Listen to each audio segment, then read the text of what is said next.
Oye oye chers cinéphiles, aujourd'hui on se retrouve pour une petite vidéo sur les gaffes et faux raccords du cinéma. Bon, je me suis pas cassé les couilles à genre chercher dans chaque film les faux raccords. C'est juste en regardant, parfois t'as des trucs qui t'interpellent, tu te dis putain comment t'as mis ça là. Et genre à part pour le premier des exemples où là, c'est parce que je faisais vraiment attention à cette scène, parce que, enfin vous verrez pourquoi je faisais attention à cette scène. Le reste c'est vraiment, je l'ai vu en regardant le film. Pour le plaisir, pas pour chercher des faux raccords. Après, si vous voulez qu'un jour je cherche pas pour le plaisir ce qui me fait vraiment chier, bah, vous me le dites en commentaire, même si la vidéo va faire genre 15 vues, c'est pas grave. Hein. Finalement, pourquoi j'ai une voix grave comme ça, c'est pas grave. On va se retrouver avec la suite de la vidéo dans 3, 2, oh flemme.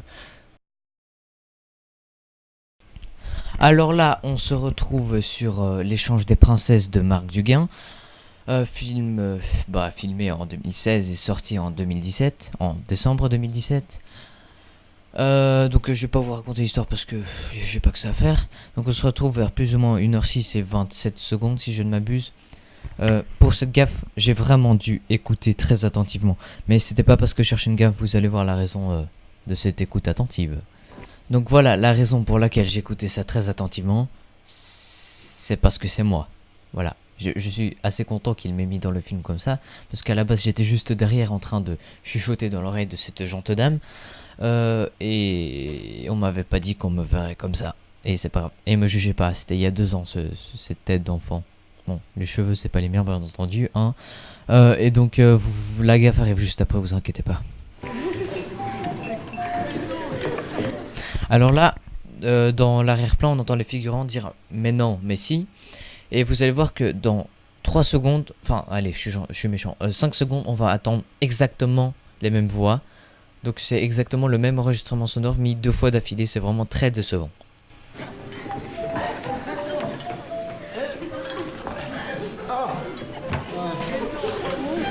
Voilà, là ils viennent de dire, je sais pas si on l'entend bien sur l'enregistrement, mais si vous voulez en être sûr vous-même, si vous voulez le vérifier par vous-même en fait, vous allez juste à 1h 6 minutes et genre 30 secondes et vous comment dire, vous l'écoutez par vous-même et essayez de mettre le son assez fort dans votre casque pour l'entendre parce que vraiment on l'entend.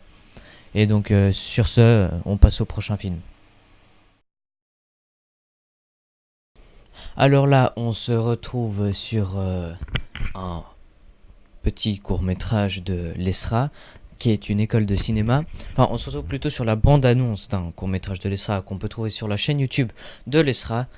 Et donc, on va le regarder. Vous allez me dire si vous voyez un truc. Si vous ne le voyez pas vraiment, arrêtez tout. Parce que c'est immanquable.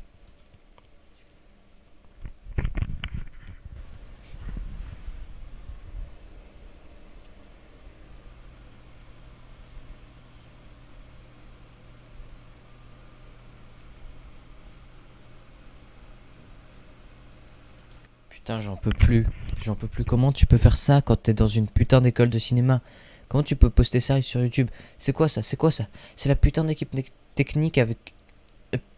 putain de... Oh. Et vraiment, ça me met hors de moi. Regardez ça.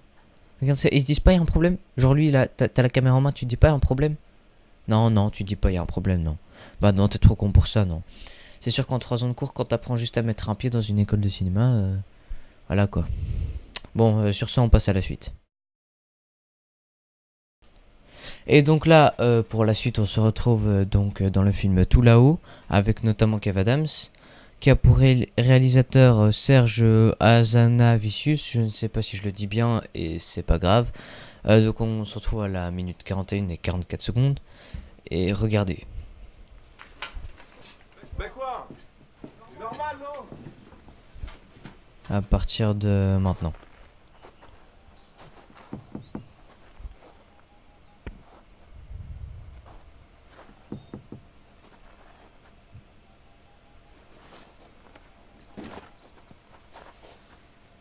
Y a rien qui vous a choqué?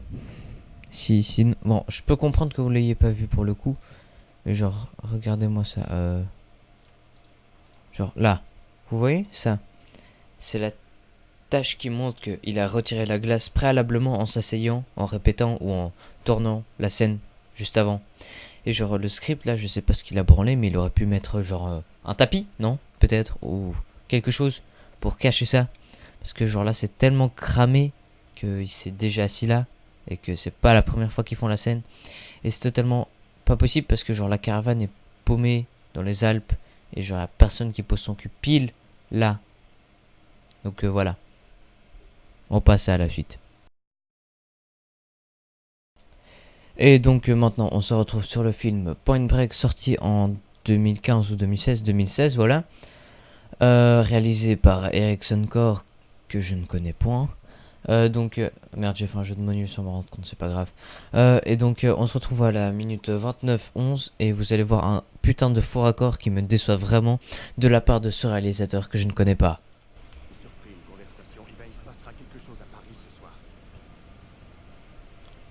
Alors je dois enquêter là-dessus. Ça on s'en bat les couilles pour le moment, voilà maintenant. Regardez bien la plaque, ouais. WI, retenez juste ça, WI. WI. Putain de QM645. Bordel de couilles de merde de ce bub de con. Pardon. C'était peut-être un peu excessif, mais... Compas à cette bourde, mes mots ne sont rien. Comment tu peux faire ça dans un putain de film? D'accord, je suis au courant que ça a sûrement été tourné à peut-être même un mois d'intervalle. Mais ça, on s'en fout. T'as un réalisateur, t'as un storyboard. Tu mets la bonne plaque sur le storyboard et on n'en parle plus. Bah non. T'es obligé de changer de voiture. La script, je sais pas ce qu'elle prenait ce jour-là, mais à mon avis, elle prenait sa pause café. Bref.